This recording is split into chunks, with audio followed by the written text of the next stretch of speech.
The deep silence of space was broken by the steady hum of the Earth Defense Force ship North Star as it patrolled the outer edges of human space. Captain James Walker stood at the bridge's main viewport, his weathered face reflecting off the reinforced glass as he watched the distant stars. 20 years of service had taught him to trust his gut, and right now, his gut was telling him something wasn't right. "Captain, we're picking up an unusual energy signature," called out Tom from his sensor station. The young officer's voice carried a mix of confusion and excitement that made Walker turn away from the viewport. "It's unlike anything in our database." Walker crossed the bridge in quick strides, his magnetic boots clicking against the metal floor. "Show me," he ordered, leaning over Tom's station.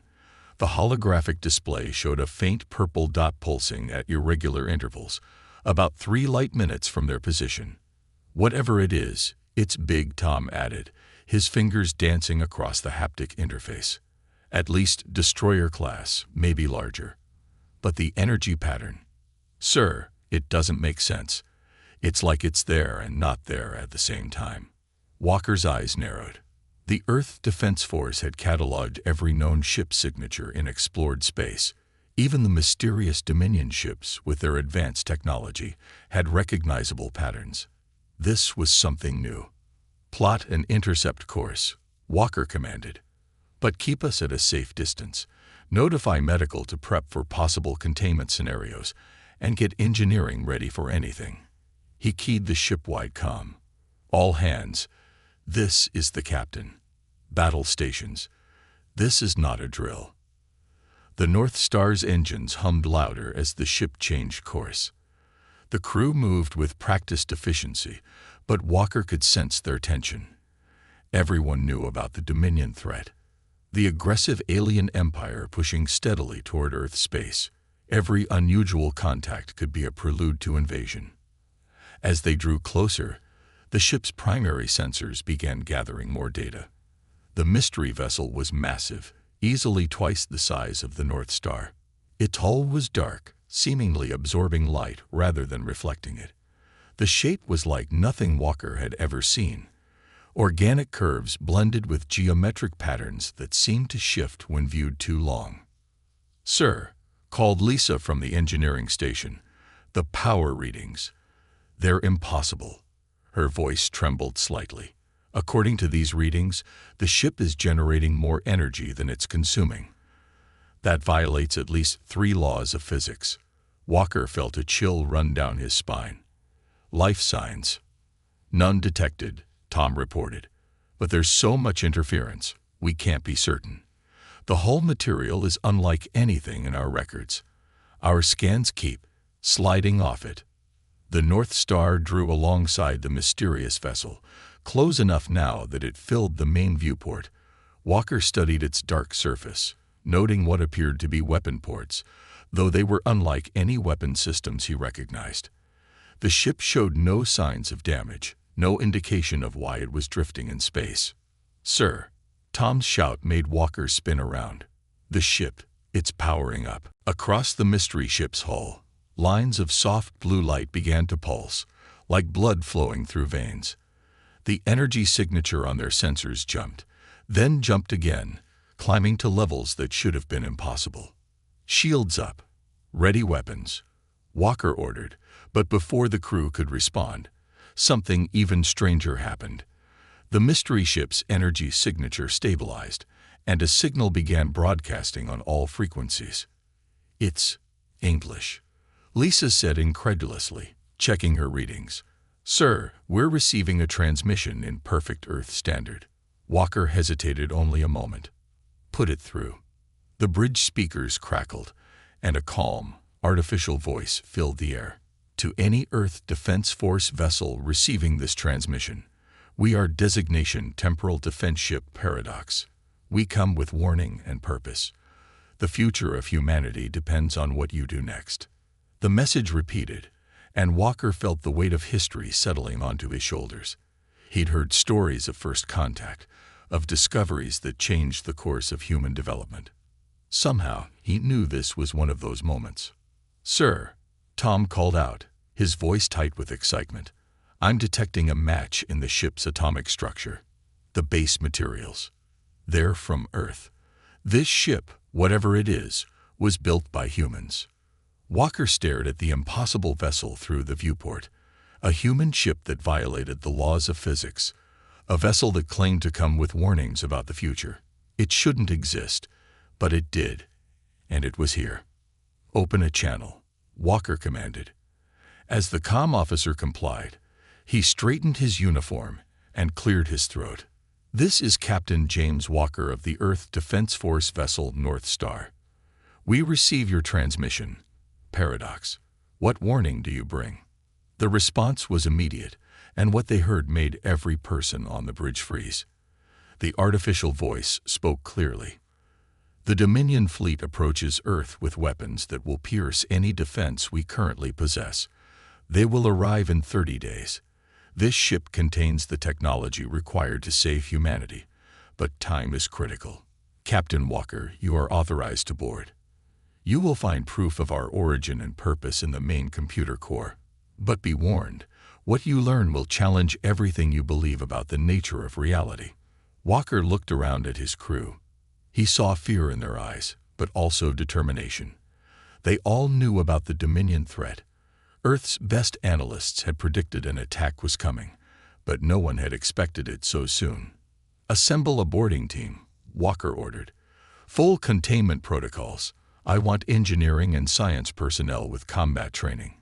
He turned to his XO. Keep the ship at battle readiness. If anything goes wrong, you get out of here and warn Earth. As the boarding team prepared, Walker stared at the mysterious vessel, this paradox that claimed to be from humanity's future. In 20 years of space service, he'd seen many strange things, but nothing like this. A ship that broke the laws of physics, broadcasting warnings of doom in perfect English. It was either humanity's salvation or the most elaborate trap ever conceived. The boarding team reported ready, and Walker headed for the shuttle bay. With each step, questions tumbled through his mind. If the ship was really from the future, why appear now? Why here? And most importantly, what kind of desperate situation would drive humans to build something that defied the very laws of physics? As his team's shuttle approached the Paradox Atoll, Walker thought he saw something in the strange patterns, a familiarity he couldn't quite place. The ship shouldn't exist. Everything he knew about science said it was impossible, yet here it was. And soon, he would learn either humanity's greatest hope or its final doom. The shuttle's docking clamps engaged with a solid thunk against the Paradox's hull. Walker checked his suit's seals one final time and nodded to his team. Remember, he said, whatever we find in there changes everything. Stay sharp, stay focused, and stay together. Let's go make history. The airlock cycled, and humanity's first step into an impossible future began. The inside of the Paradox was unlike anything Walker and his team had ever seen. Their helmet lights revealed corridors that seemed to shift and change as they walked, surfaces that rippled like water yet felt solid under their boots. The air was breathable, according to their suit's sensors, but no one dared remove their helmets. Engineering team, report. Walker spoke into his comm as they moved deeper into the ship. Dr. Emily Reed, Earth's youngest quantum engineer, responded with barely contained excitement in her voice. Captain, these readings are amazing. The walls aren't just metal. They're in some kind of quantum flux state. It's like they exist in multiple places at once. She waved her scanner over a nearby panel. And the power readings, they're off the charts, but I can't find any fuel source. The team made their way to what appeared to be the bridge. The room was circular, with empty control stations arranged in a pattern that somehow felt familiar despite its alien design. In the center stood a holographic projection system, currently dark. See if you can power it up, Walker ordered. The engineering team spread out, examining the strange controls. Dr. Reed approached what looked like the main console, her hands hovering over its surface. It's warm, she said, surprised. And I think it's recognizing my presence. The console's surface began to glow with a soft blue light, spreading out from where her hands hovered. Suddenly, the holographic system in the center of the room burst to life. A figure appeared. A human figure. It was an older man wearing what looked like a modified Earth Defense Force uniform. His image flickered slightly as he spoke. If you are seeing this, then the Paradox has successfully made contact with an Earth Defense Force vessel. I am, or was, Admiral Thomas Cooper, Earth Defense Force, year 2157. The hologram paused, as if gathering thoughts. What I'm about to tell you will sound impossible, but every word is true. Walker felt his heart rate increase. 2157 was 30 years in the future. The hologram continued. The Dominion attacked Earth in 2025. With their quantum phase technology, they'd bypassed all our defenses. We lost billions in the first wave. Those who survived, we learned. We adapted. We stole their tech, improved it, and did what humans do best. We made the impossible possible. Dr. Reed had stopped working, her full attention on a hologram. Her scanner beeped frantically, trying to make sense of the technology around them. This ship, the hologram explained, represents humanity's greatest achievement and our most desperate gamble. We broke the laws of physics because we had to. The hull exists in quantum superposition, making it virtually indestructible. The power core draws energy from parallel universes. The weapons, they don't just destroy targets, they erase them from existence. Walker's team exchanged glances. This sounded like science fiction, yet they were standing inside the proof. But our victories came too late. The hologram continued. Earth was already lost. So we made a choice. We built this ship not just to break the laws of physics, but to break the laws of time itself. We're sending it back, giving our past selves, giving you, a fighting chance. Dr. Reed's voice shook as she spoke. Captain, he's telling the truth. These designs, they're human designs, just pushed far beyond anything we thought possible. Look at this. She projected her scanner's display for everyone to see.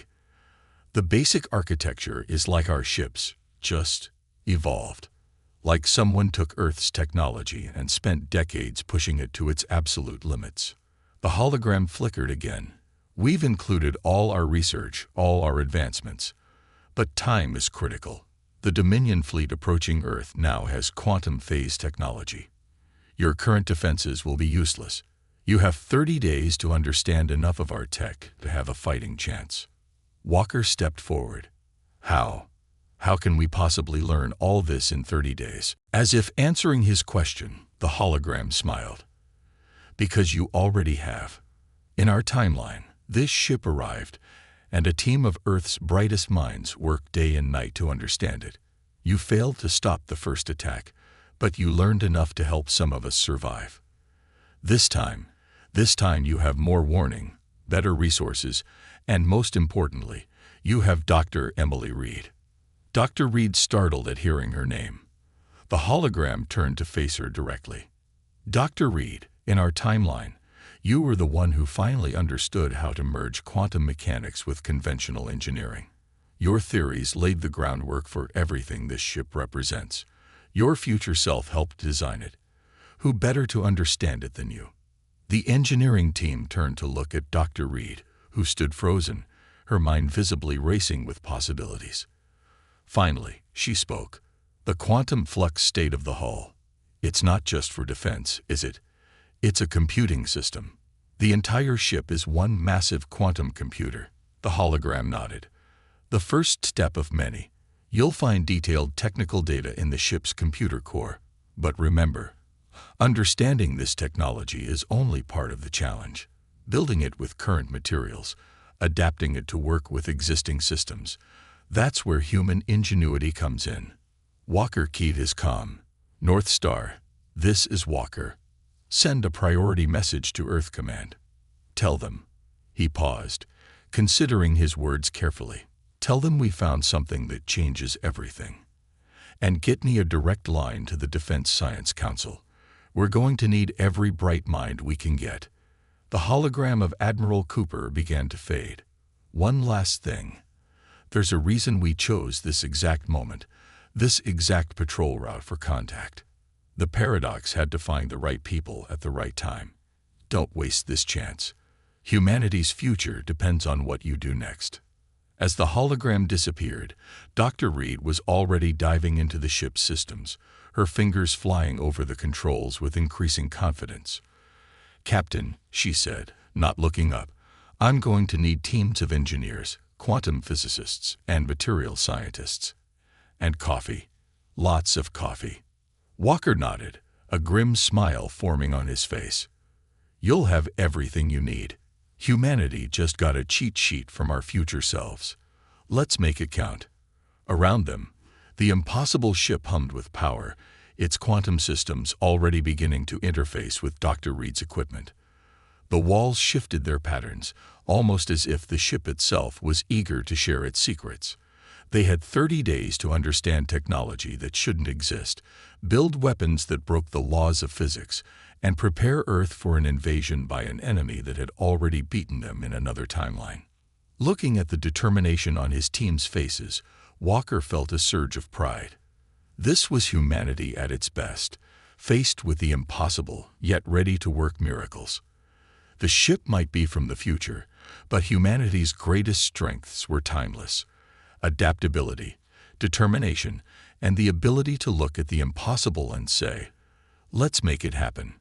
Dr. Reed looked up from her work, her eyes shining with excitement.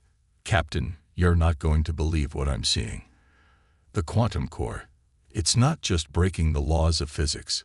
It's rewriting them." 20 days had passed since the discovery of the paradox, and Earth's finest minds were working around the clock inside a hidden facility near the lunar base. Dr. Reed hadn't slept properly in days, her eyes red-rimmed as she stared at the holographic display showing their latest failed test. "No, no, no," she muttered, running her hands through her messy hair. "We're still thinking too conventionally. The power core isn't just generating energy. It's pulling it from somewhere else." She turned to her team, who looked just as exhausted as she felt. "We need to stop trying to build a better engine and start thinking about holes in reality." Captain Walker watched from the observation deck as another test chamber exploded, the reinforced walls containing the blast. That was the 12th failure today. 10 days remained until the predicted Dominion attack, and while they'd made progress, they were still far from replicating the paradox's technology. "Dr. Reed," he called over the comm, "maybe it's time for a break. Fresh eyes might." "No time," she cut him off, already setting up for another test.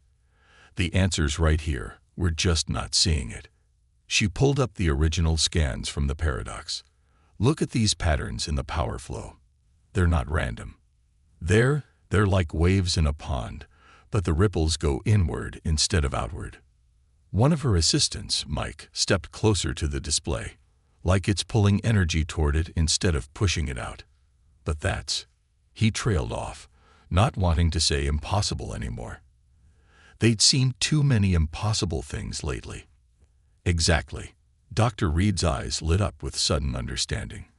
"We've been trying to generate power, but what if we create a vacuum instead? Not in space, but in reality itself. Nature abhors a vacuum. If we make a hole in the energy field of our universe, energy from other universes would rush in to fill it." Mike finished, catching her excitement. "Like opening a drain at the bottom of a pool." Walker didn't completely understand the science, but he recognized the look on Dr. Reed's face.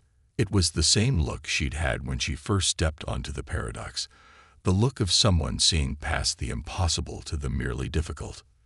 The next test was different. Instead of trying to generate power, they built a device that created what Dr. Reed called a quantum vacuum. The initial results were promising, small amounts of energy appearing from nowhere, defying the law of conservation of energy. But then something went wrong. The energy levels started climbing exponentially, far beyond their calculations. Alarms blared throughout the facility. "Shut it down," Walker ordered, but Dr. Reed held up her hand. "Wait, look at the containment field.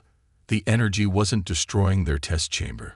Instead, it was forming patterns, the same patterns they'd seen in the Paradox Atoll. It's stabilizing itself. The quantum vacuum is creating its own containment system. The test chamber filled with swirling patterns of light, exactly like the ones they'd seen on the Paradox. For the first time, they weren't just copying the future technology.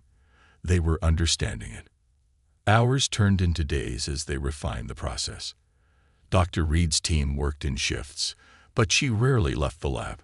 They learned that the quantum vacuum could be shaped, directed, even used to power conventional systems. But more importantly, they discovered why the Paradox's hull seemed to shift and change. It's not one hull, Dr. Reed explained to Walker as they watched the first prototype of their new power core take shape. It's millions of possible hulls existing simultaneously. When something hits it, it automatically shifts to the configuration that's best suited to resist that specific attack. The breakthrough with the power core led to other discoveries. They began to understand how the Paradox's weapons worked, not by destroying targets, but by shifting them into parallel universes where they had never existed. The technology was terrifying in its implications, but they had no choice. The Dominion was coming.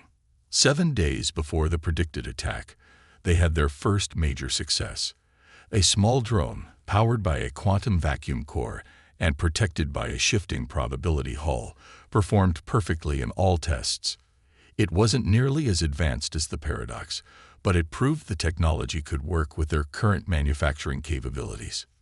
"We can do this," Dr. Reed said, watching the drone navigate an obstacle course by partially existing in multiple positions at once.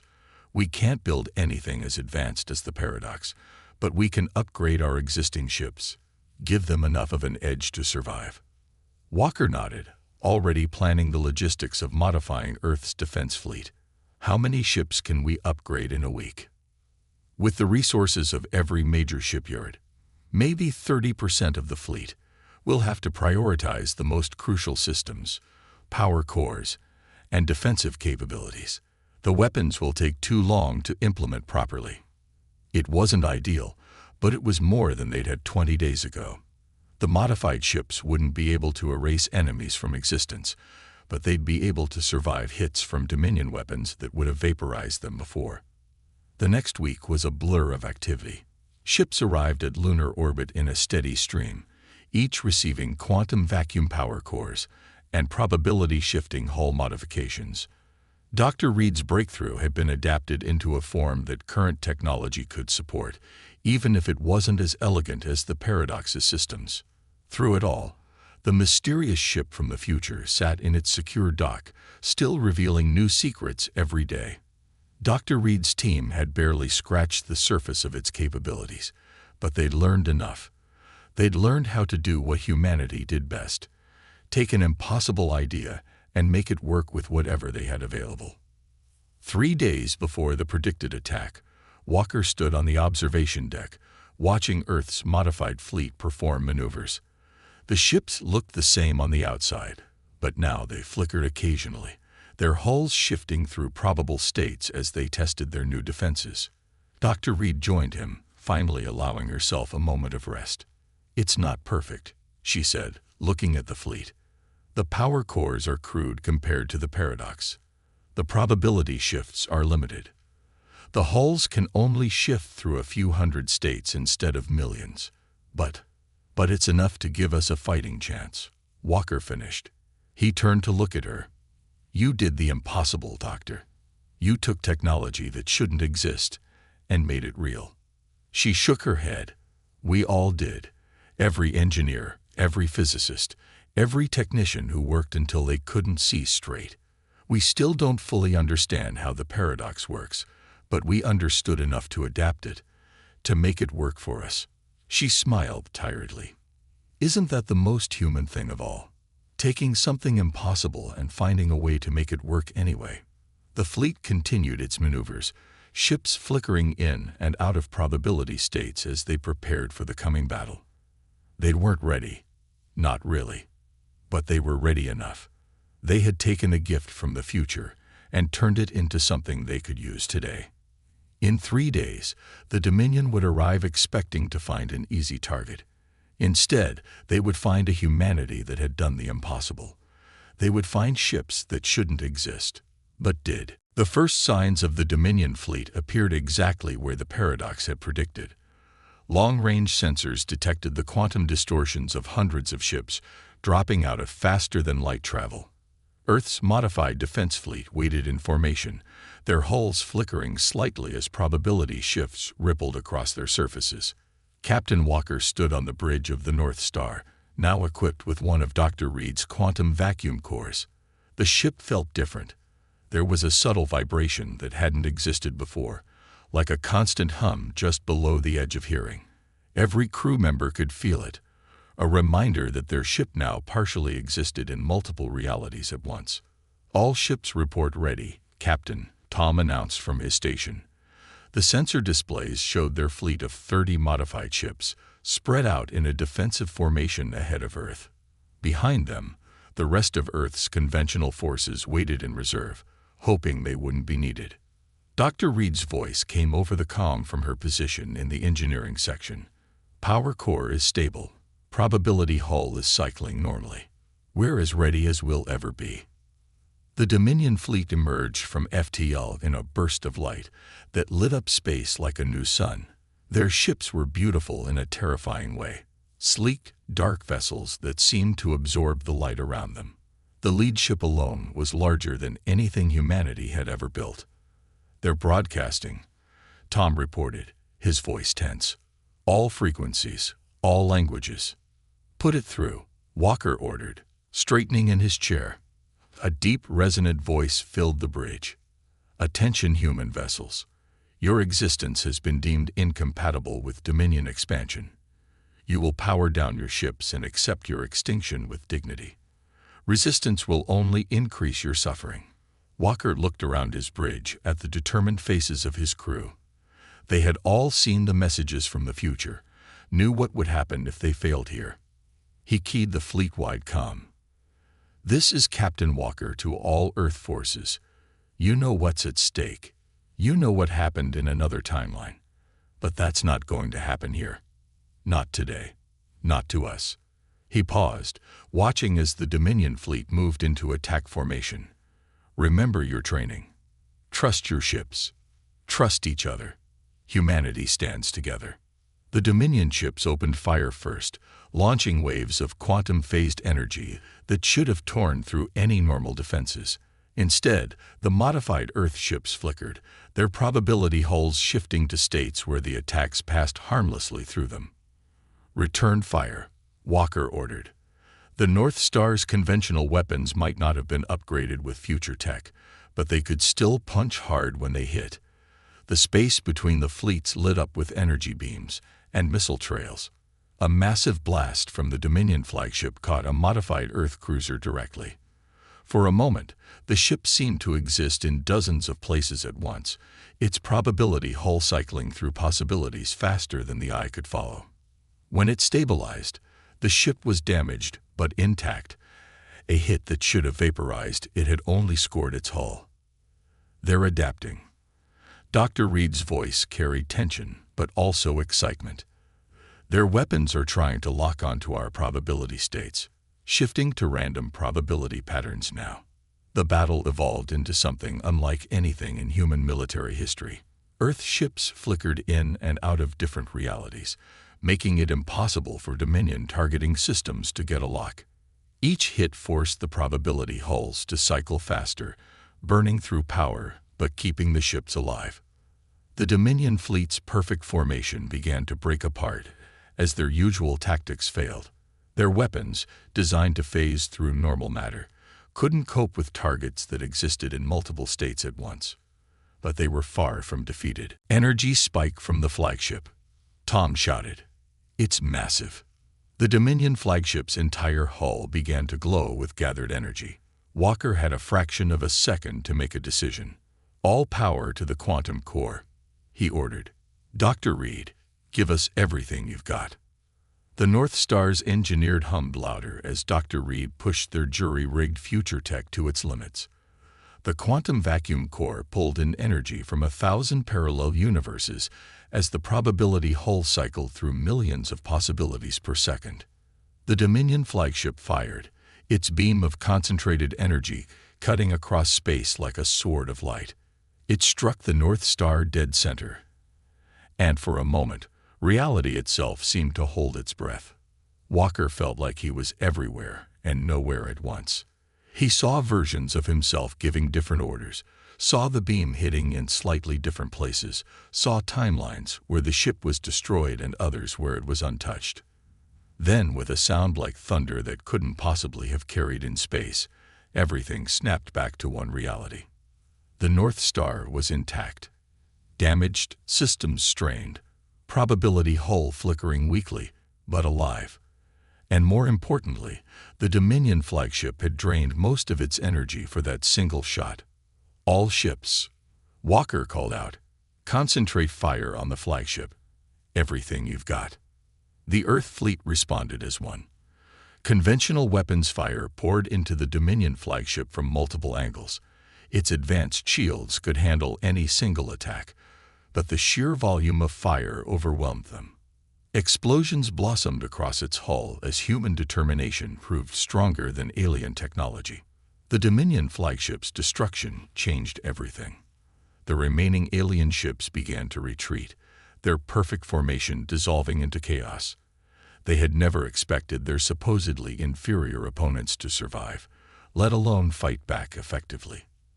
As the Dominion fleet fled back into FTL, chased by the cheers of Earth's defenders, Walker slumped in his chair. They had done it. They had changed the future. Dr. Reed's tired voice came over the comm. "Captain, you need to see this." She sounded puzzled. "The quantum core. It's stabilized into a new configuration. It's more efficient now, more stable. It's like the battle taught it how to work better." Walker thought about the moment when the flagship's beam had hit them, how he had seen multiple realities at once. "The technology isn't just from the future," he said slowly.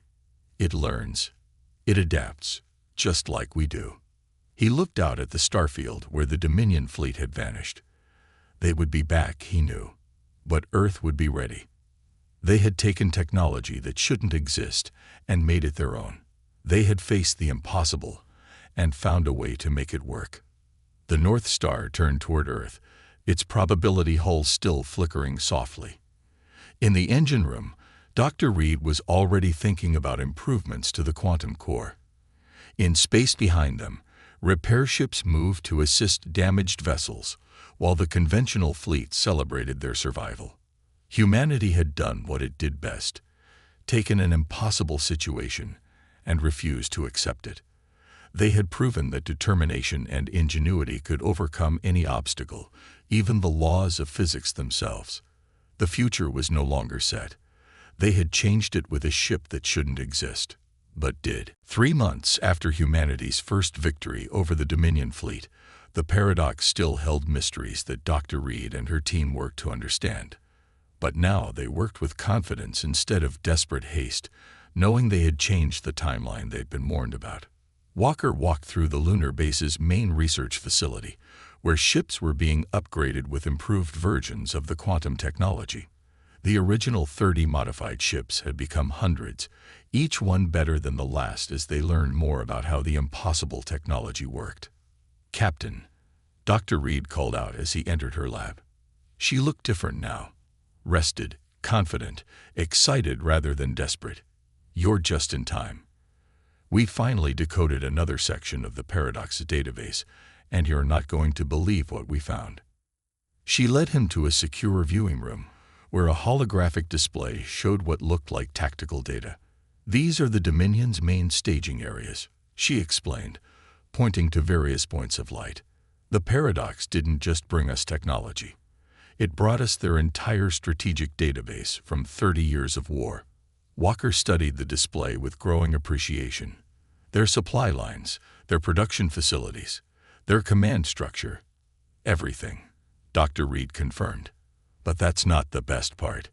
She touched a control, and the display changed to show detailed technical schematics. These are the Dominion's own quantum phase designs, the ones they were going to use against us, the ones they're probably developing right now. Walker understood immediately. We can counter them before they're even built. Better than that. Dr. Reed's eyes sparkled with excitement. We can improve them. The Dominion thinks in straight lines. If something works, they keep doing it the same way. But humans, we look at technology and see possibilities. Their quantum phase tech was powerful, but rigid. Ours adapts, learns, grows.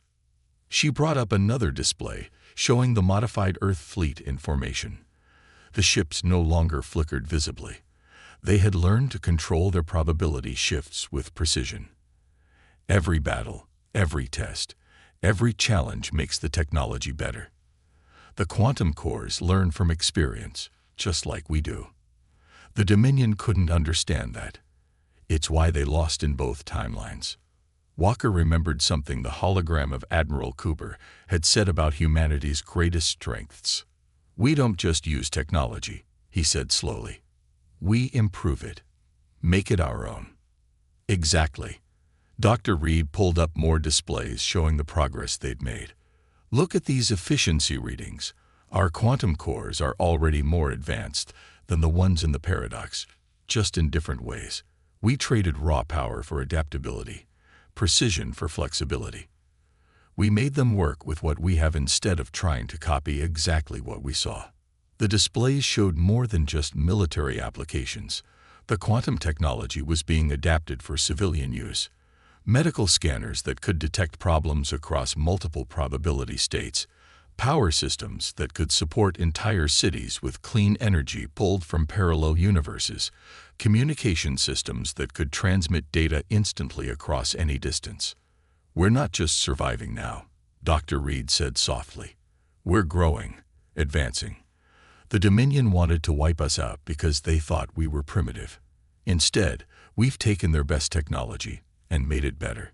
An alert sounded, and both of them turned to the tactical display.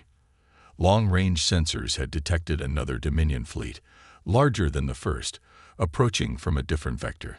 They're testing our defenses, Walker noted, looking for weaknesses. Dr. Reed nodded. They'll find something very different from what they expect. She brought up the status of Earth's defense fleet. Hundreds of ships now carried quantum technology, each one different, each one adapting and improving in its own way. Humanity's greatest strength isn't our technology. It's our creativity, our ability to look at something impossible and find a way to make it work. The Earth Defense Fleet moved into position, their formation loose and fluid, ready to adapt to whatever the Dominion threw at them. Walker headed for the shuttle that would take him back to the North Star, but paused at the door. Dr. Reed, he said, do you think we'll ever fully understand how the paradox works? She smiled. Maybe not. But that's not really the point, is it? We didn't need to understand everything. We just needed to understand enough to make it work our way. That's what makes us human. Hours later, as the second Dominion fleet approached, Walker stood on his bridge and felt the familiar hum of the quantum core. It wasn't the desperate vibration from their first battle. Now it was a steady pulse, like a heartbeat. The ship wasn't just using the technology anymore. It had integrated it, made it part of itself. All ships, battle formations, he ordered. Around the North Star, Earth's fleet moved with practiced precision.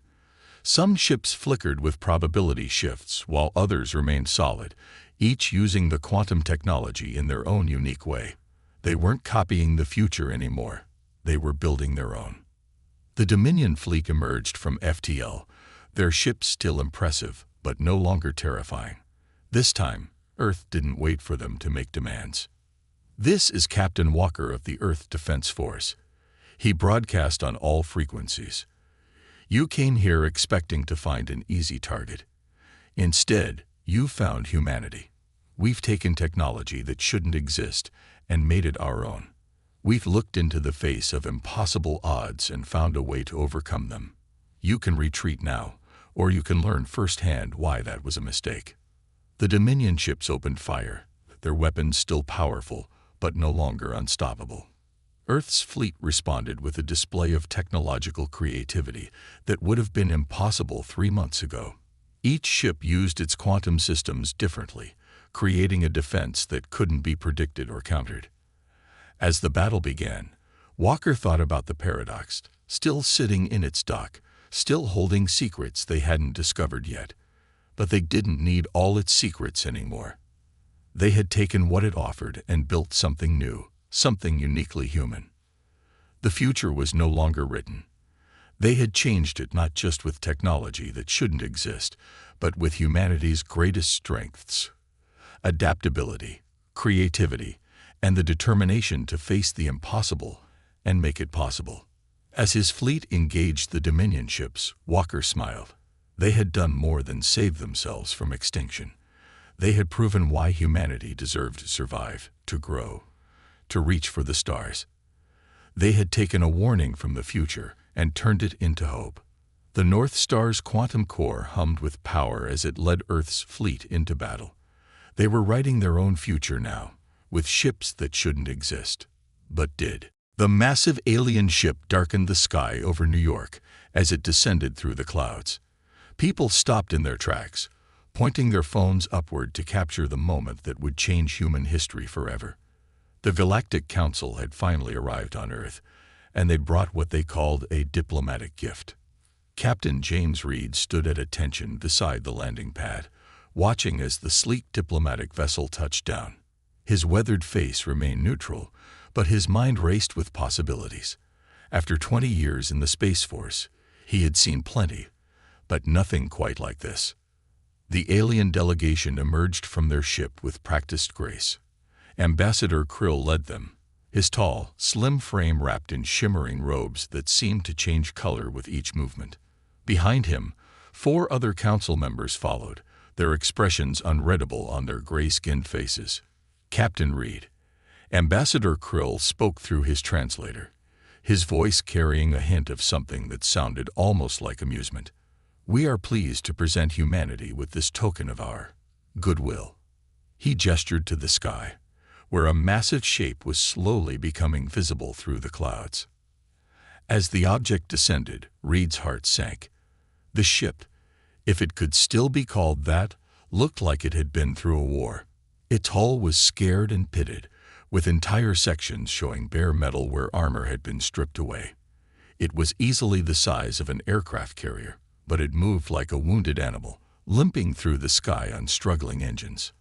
Lisa Thompson, the chief engineer assigned to the project, stepped up beside him. "Sir," she whispered, "that thing looks like it came from a junkyard." Reed nodded slightly but kept his face neutral. He could see the barely concealed smirks on the faces of the junior council members. This wasn't a gift.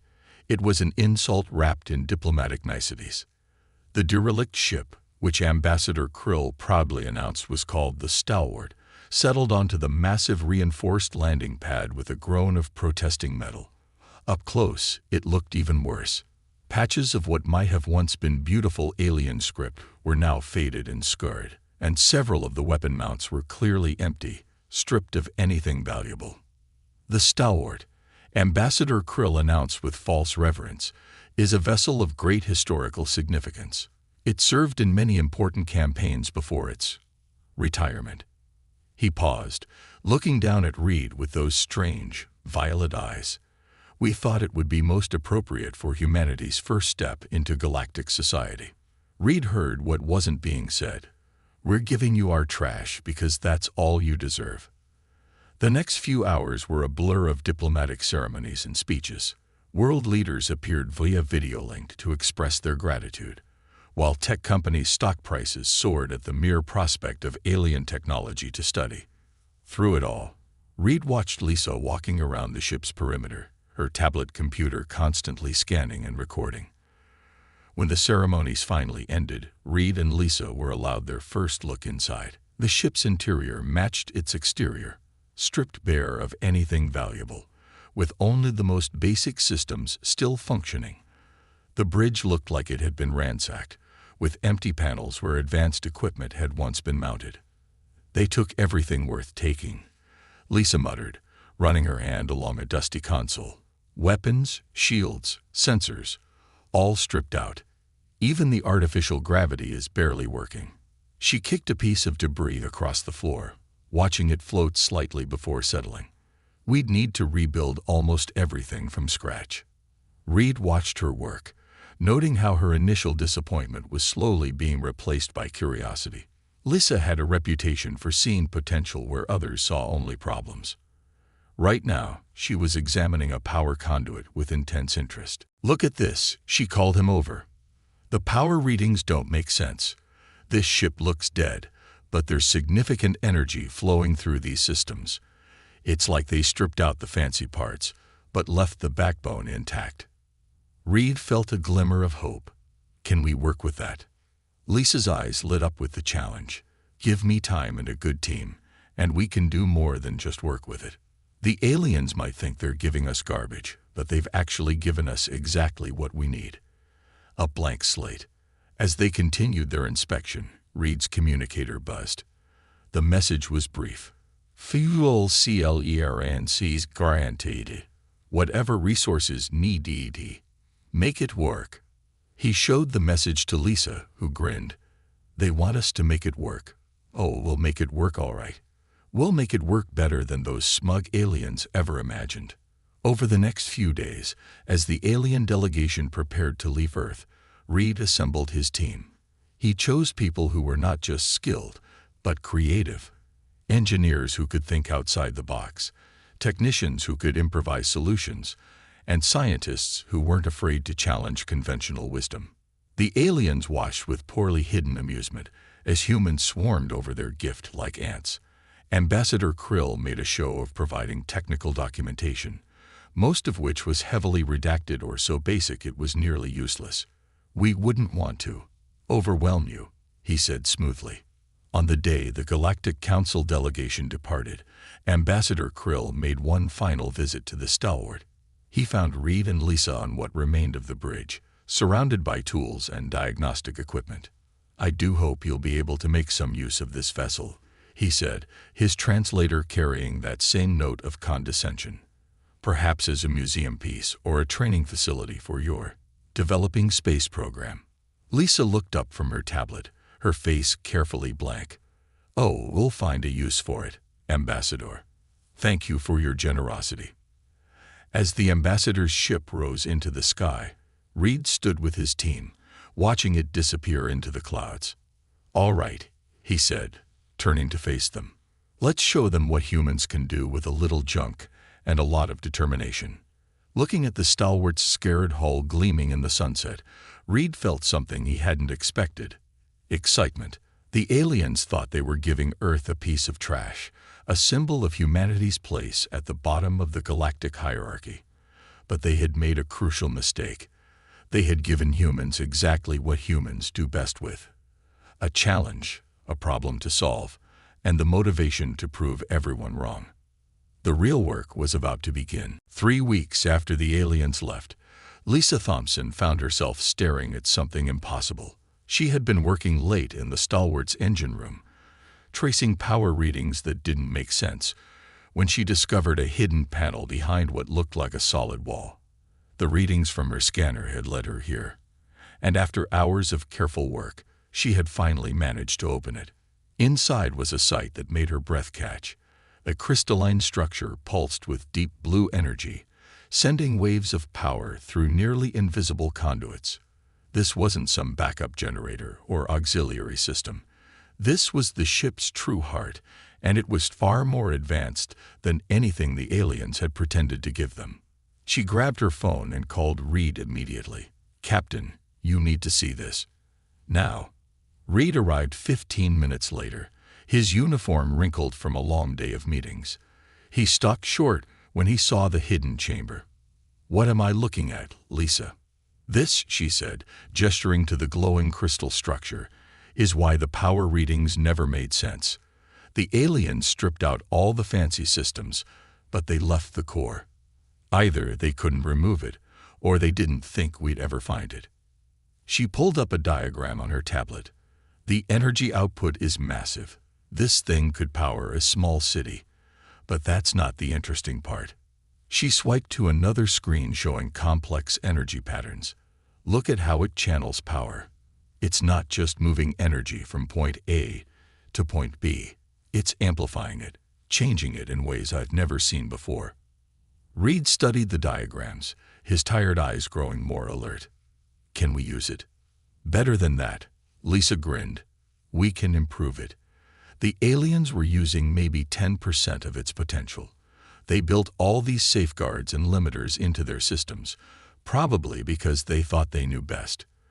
But if we combine this with our particle acceleration technology, she trailed off, her eyes bright with possibilities. Over the next few days, more discoveries followed. Tom Baker, their computer specialist, found encrypted data logs hidden deep in the ship's systems. They didn't wipe everything, he reported, his fingers flying over his keyboard. They just buried it under layers of junk data. Classic misdirection. Makes something look so boring that nobody bothers to dig deeper. The logs revealed the stalwart's true history. It hadn't been just another warship. It had been a prototype, an experimental vessel testing technologies that the Galactic Council had later deemed too unpredictable to use.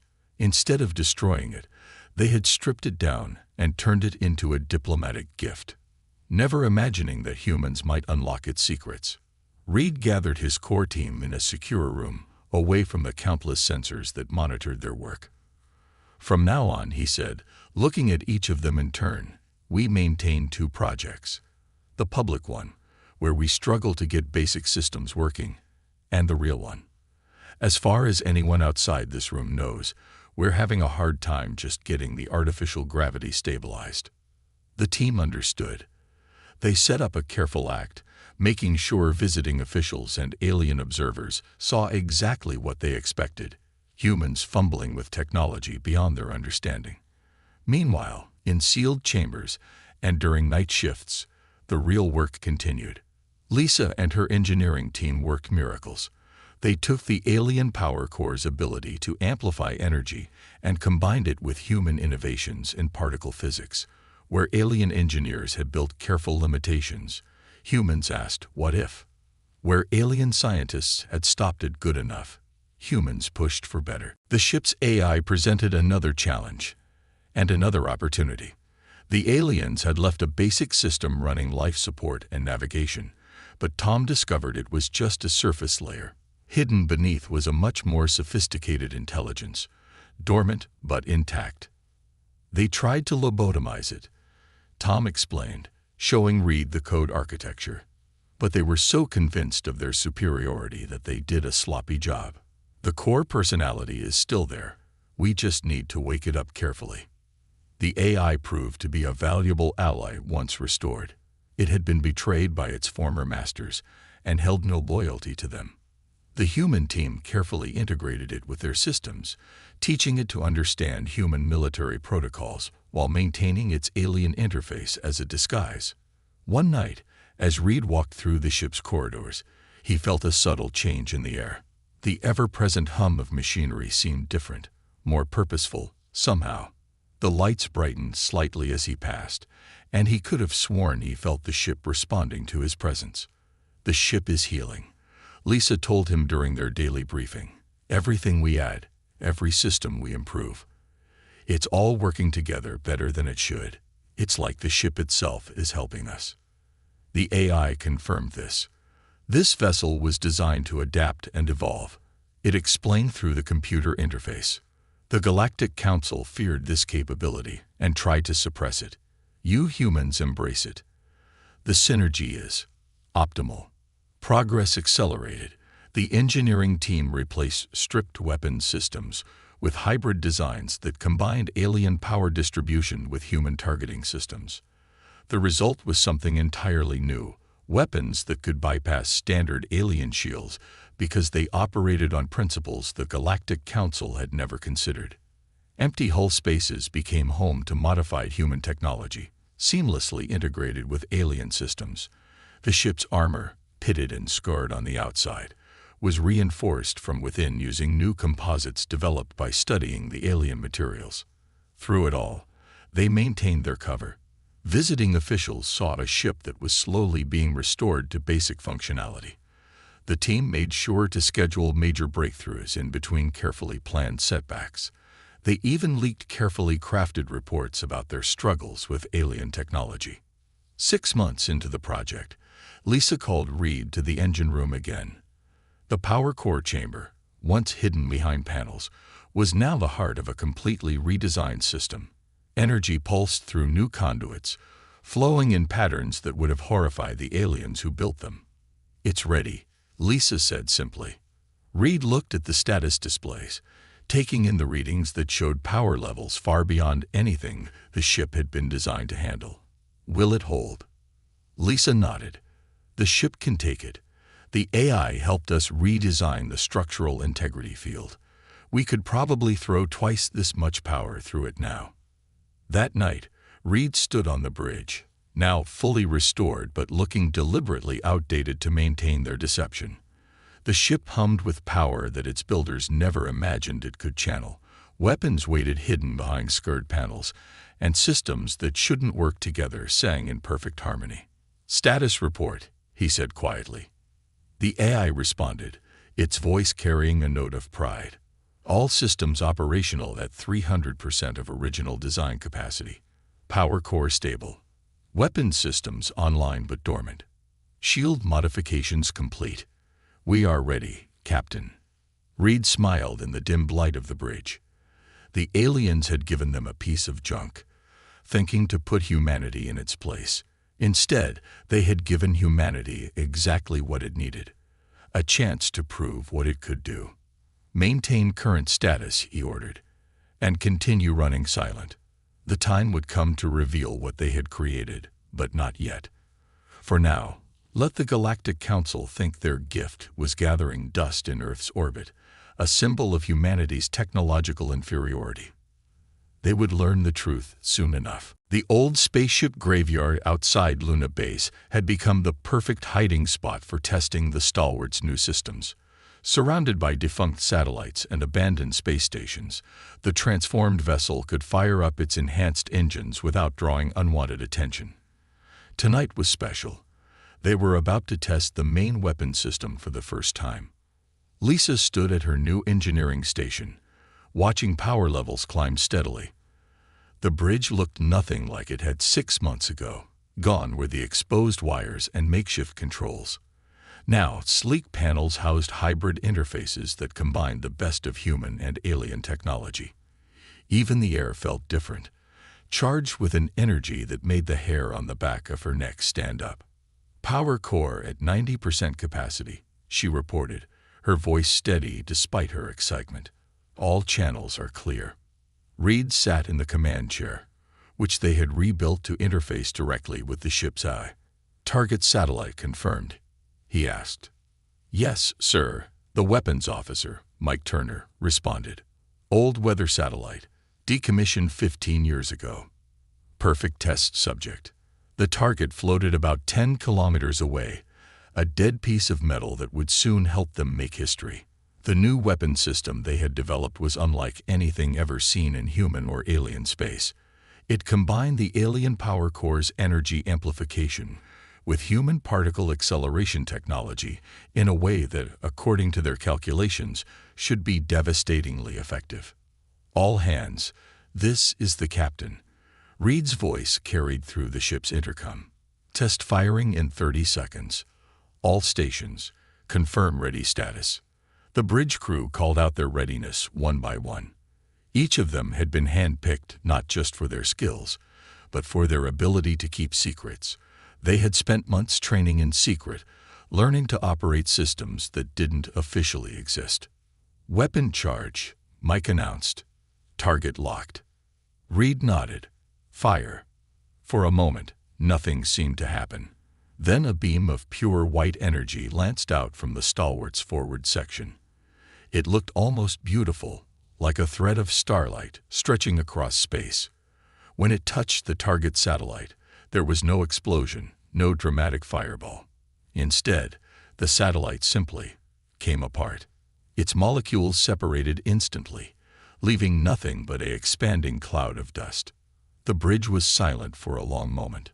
Lisa checked her readings twice, then a third time. Power level stable, she finally reported. All systems normal.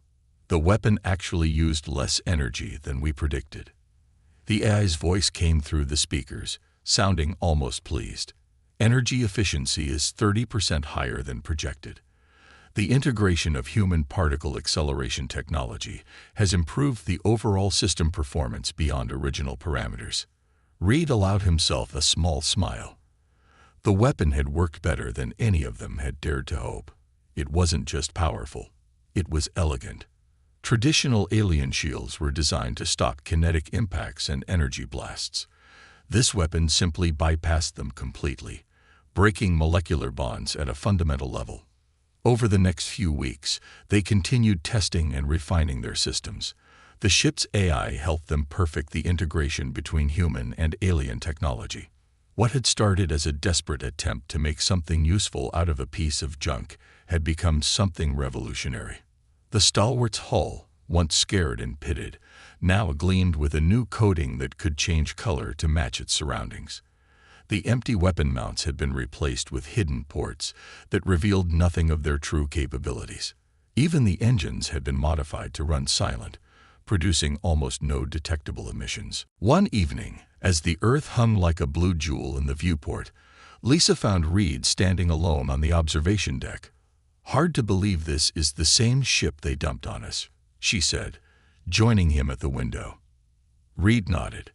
"They thought they were teaching us our place in the galaxy. Instead, they gave us exactly what we needed, a chance to prove what humanity can do when challenged." The ship had become more than just a vessel. It was a symbol of human ingenuity and determination. Every system had been improved, every limitation overcome.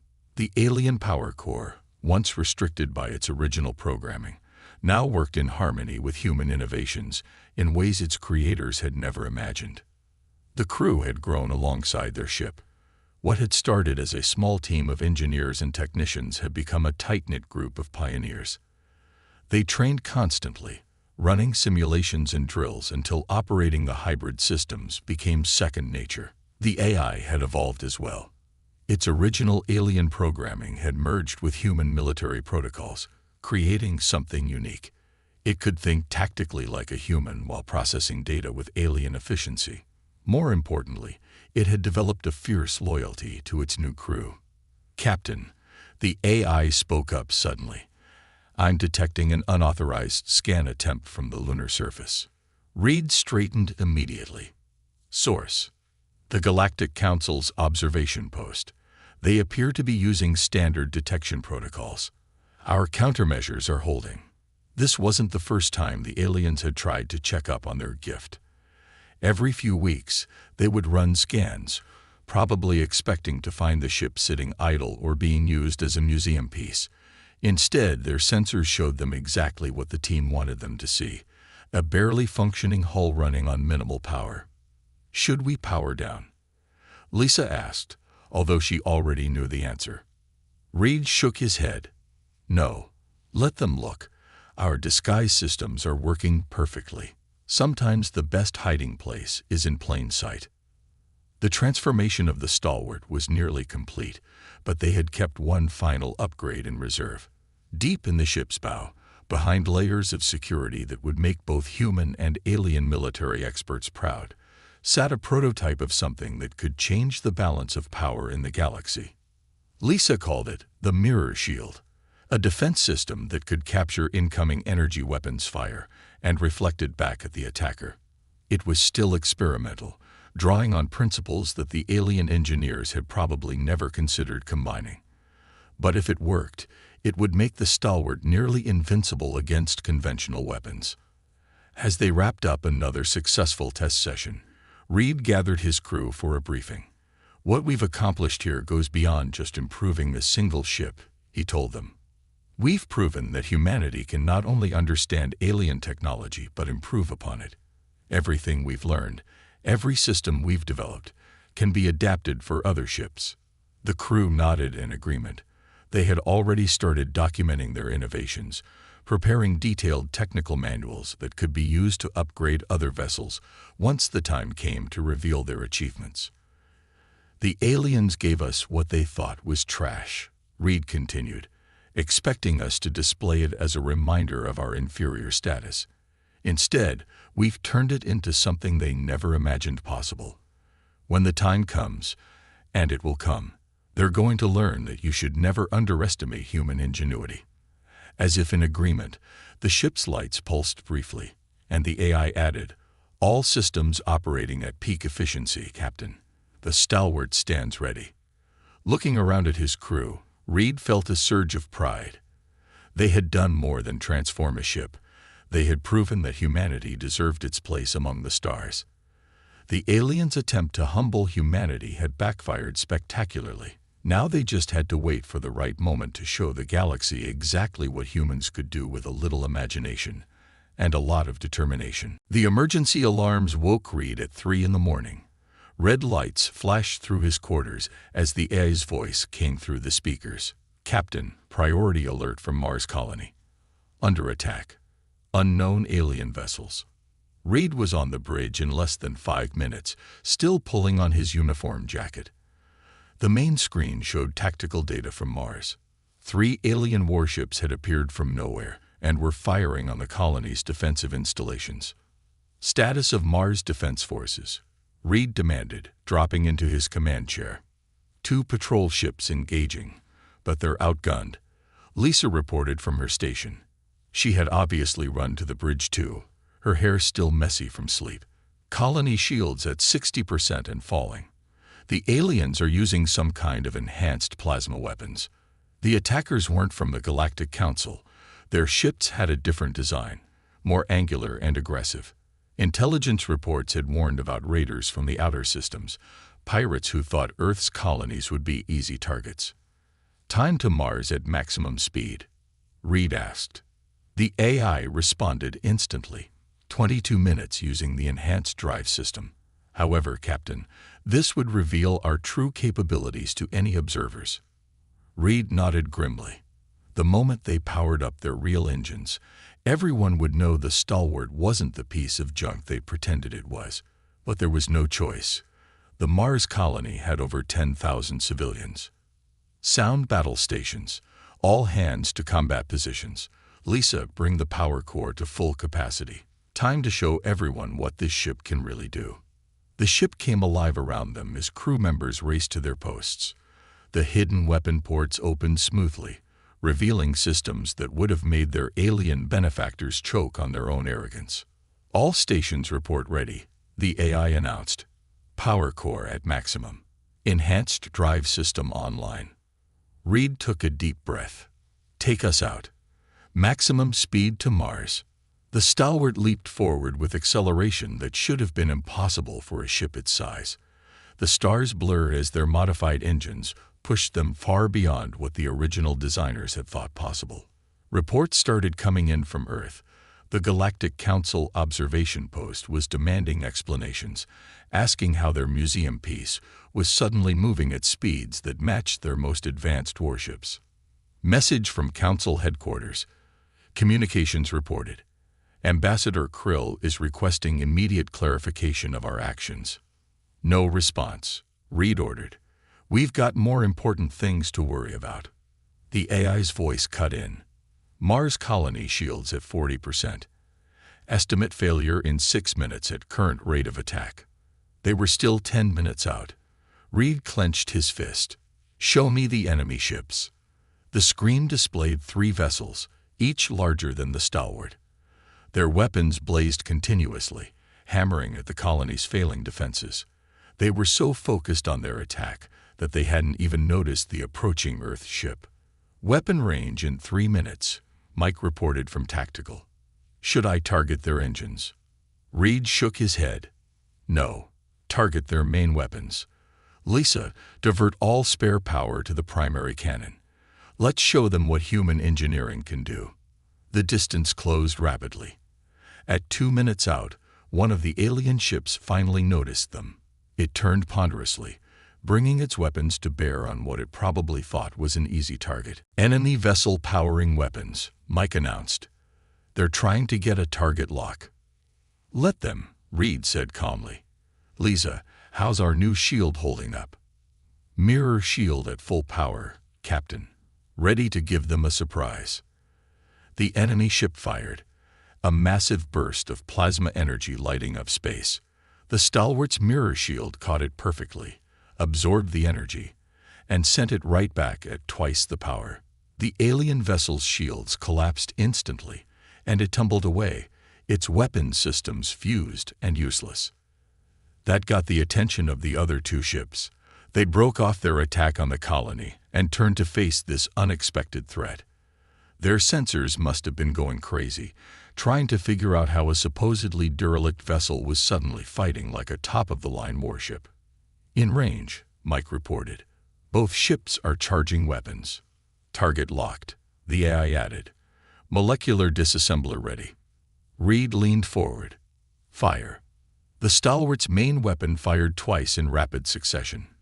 Two beams of white light reached out across space, and two alien warships simply came apart at the molecular level. There was no explosion, no debris, just expanding clouds of dust, where powerful warships had been moments before. The third ship, its weapons still offline from the mirror shield's reflection, started to turn away. They're powering up their jump drive, the AI reported. Let them go, Reed ordered. Let them tell others what happened here. The bridge crew cheered as the enemy vessel fled, disappearing into hyperspace. Lisa's readings showed the Mars colony shields had held at 28%. They'd made it just in time. But there was no time to celebrate. Within minutes, their communication system was flooded with incoming signals. The Galactic Council was demanding answers. Earth's governments wanted explanations. And Ambassador Krill's ship had just appeared in Earth orbit, no doubt coming to investigate personally. Message from Earth Command. Communications announced. They're asking if we need any repairs after the battle. Reed smiled. They'd caught on quick. Earth was going to play this carefully. Tell them the stalwart performed admirably, but could use a maintenance check. Standard protocols. The next few hours were chaos. The Mars colony sent thanks and damage reports. Earth's military started analyzing data from the battle. And the Galactic Council representatives worked themselves into a frenzy trying to understand how their gift had just defeated 3 advanced warships. Ambassador Krill's ship took up position near the stalwart as they orbited Mars. His transmission was practically dripping with barely contained rage. Captain Reed, you will explain how this vessel, which was clearly non-functional, has suddenly developed capabilities that should be impossible. Reed put on his best innocent expression. Ambassador, we simply made the best use of your generous gift. Human engineers can be quite resourceful when motivated. That vessel was stripped of all advanced technology. It was meant to be. Krill caught himself, but too late. Meant to be what, Ambassador? Reed asked quietly. A joke, an insult, a way to keep humanity in its place. The alien diplomat's face darkened. This is a violation of protocol. That vessel was provided under strict terms. The terms, Reed interrupted, said nothing about what we could or couldn't do with the ship once it was ours. We accepted your gift in good faith. How we chose to improve it is our business. Reports were already coming in from Earth's other colonies. The raiders had hit several outposts. But word of what happened at Mars was spreading fast. 3 of their best ships destroyed by what was supposed to be a piece of junk. The pirates were pulling back, reconsidering their choices. More importantly, other alien races were taking notice. The Galactic Council's attempt to humiliate humanity had backfired spectacularly. They had given Earth exactly what it needed. A platform to demonstrate human ingenuity and determination. As Ambassador Krill's frustrated face vanished from the screen, Reed looked around his bridge. His crew was tired but proud. They had kept their secret for months, working and training for exactly this moment. Now everyone knew that humanity wasn't just ready for the galactic stage. They were ready to rewrite the rules. Message from Earth Command. Communications spoke up. They're asking about the possibility of upgrading other ships with our modifications.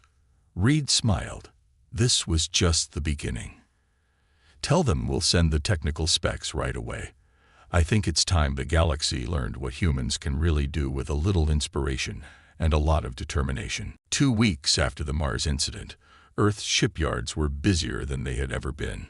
The Stalwart's revolutionary designs were being adapted for every vessel in the fleet. Lissa found herself teaching teams of engineers from around the world, showing them how to combine human innovation with alien technology in ways that even the Galactic Council hadn't thought possible. Reed watched from the Stalwart's observation deck as another upgraded ship completed its test flight. The vessel, once a simple patrol craft, now moved with the same grace and power as his own ship. Its hull gleamed with the same adaptive coating, and hidden beneath its surface were weapons that could match any alien threat. 6th successful conversion this week, Lisa said, joining him at the window. She looked tired but happy. The other ship's AIs are adapting to our modifications even faster than we hoped. It's like they were waiting for someone to show them what they could really do. The Stalwart's AI added its own observation through the room's speakers.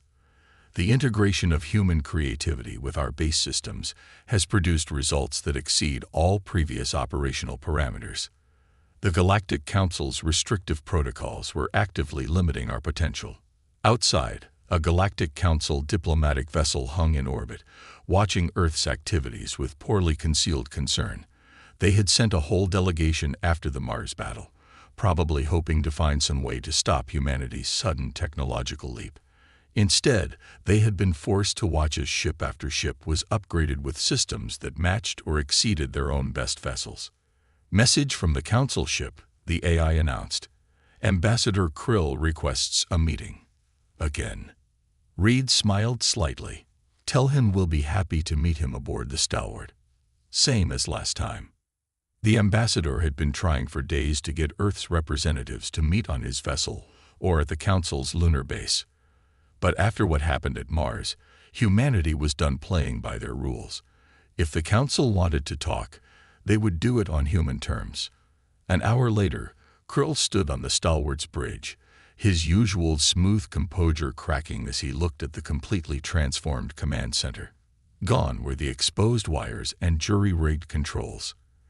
Everything was sleek, efficient, and more advanced than anything the Council had. This is completely unacceptable, he began, but Reed cut him off. What's unacceptable, Ambassador, is how your Council tried to humiliate humanity. You gave us what you thought was trash, expecting us to put it in a museum as a reminder of our place in the galaxy. Instead, we did what humans do best. We innovated, we improved, and we succeeded. Lisa stepped forward, bringing up a holographic display of the ship's systems. Would you like to know what we actually did with your gift, Ambassador? We didn't just repair it. We revolutionized it. Your power core was running at 10% of its potential because you never thought to combine it with particle acceleration technology.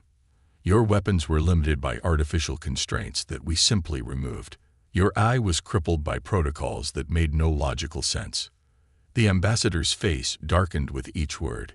You have no idea of the dangers involved in removing those safeguards. There are reasons why the Council, Reed interrupted, was wrong. Look at the data. Our ships are more stable, more efficient, and safer than anything you're currently flying. We didn't just remove your limitations, we replaced them with better systems. As if to prove his point, alarms suddenly blared throughout the ship. The AI's voice was calm, but urgent. Multiple vessels detected entering the system. Design matches the raiders from Mars. 12 ships total. Reed didn't even blink. Alert the fleet. Combat positions. The bridge came alive as the crew moved to their stations. On the main screen, they could see the raider fleet emerging from hyperspace, probably hoping to avenge their losses at Mars. They had brought enough firepower to level a small moon. Ambassador Krill started to speak, probably to offer the Council's assistance, but stopped as he saw what was happening.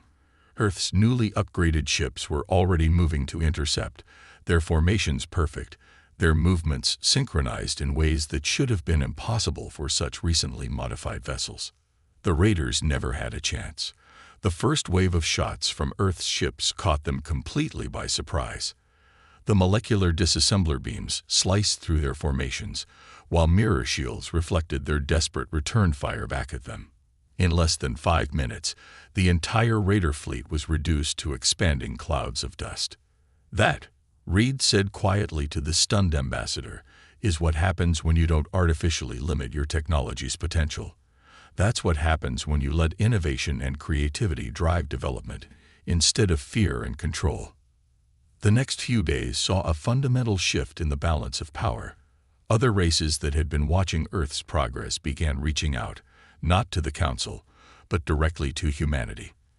They wanted to know how Earth had achieved so much so quickly. Many of them had their own stories about Council gifts that had turned out to be carefully crafted insults. Lisa found herself hosting delegations from across the galaxy, all eager to learn about human engineering techniques. Some brought their own technologies to share, leading to even more innovations. The stalwart's AI helped translate complex technical concepts, bridging gaps between different species' approaches to science and engineering. 1 month after the raider attack, the Galactic Council called an emergency session. Earth was invited to attend, not as a primitive species needing guidance, but as a full member. Reed and Lisa sat in the Grand Chamber, surrounded by representatives from 100 worlds, and listened as the Council formally acknowledged humanity's achievements. It seems, the Council President admitted, that we have much to learn from Earth. Your species has shown us that progress comes not from careful limitation, but from daring to push boundaries. Ambassador Krill, his position considerably diminished, could only watch as Earth's representatives signed treaties as equals. The human delegation made sure to arrive in ships that had once been considered junk, now transformed into the most advanced vessels in known space. Back on the Stalwart's bridge, Reed looked at his crew with pride. They thought they were teaching us a lesson about our place in the galaxy. Instead, we taught them something about human nature. When someone tells us we can't do something, we don't just prove them wrong. Lisa finished with a grin. We prove them completely wrong and then improve on their original design. The ship's AI added its own observation. Human creativity combined with alien technology has produced something greater than the sum of its parts. The galaxy will never be the same. Outside the viewport, Earth's growing fleet of hybrid ships moved in perfect formation, their hulls gleaming with technology that represented the best of both human and alien engineering. Each one was a testament to what humanity could achieve when challenged, when pushed, when someone made the mistake of underestimating them. The aliens had given humanity a piece of trash, thinking to put them in their place. Instead, they had given humanity exactly what it needed, a chance to show the galaxy what humans could really do.